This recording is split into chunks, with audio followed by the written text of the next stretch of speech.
Service in Indianapolis has issued a severe thunderstorm warning for southeastern Monroe County, southeastern Brown County, southwestern Bartholomew County, northeastern Lawrence County, Jackson County, southwestern Jennings County, until 5 p.m. Eastern Daylight Time. At 4:20 p.m. Eastern Daylight Time, severe thunderstorms were located along the line extending from 10 miles south of Nashville to 7 miles east of Bedford, moving southeast at 40 miles per hour.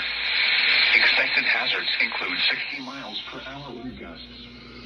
This is a radar-indicated threat. The following impacts are expected. Expect damage to roofs, siding, and trees. Locations impacted include Seymour, Brownstown, Crothersville, Mador, Haltonville, Norman, Waymansville, Freetown, Vilonia, Spurgeon's Corner, Pleasant View, Elkinsville, Kurtz, Cortland, Charles Dean Wilderness, and Story.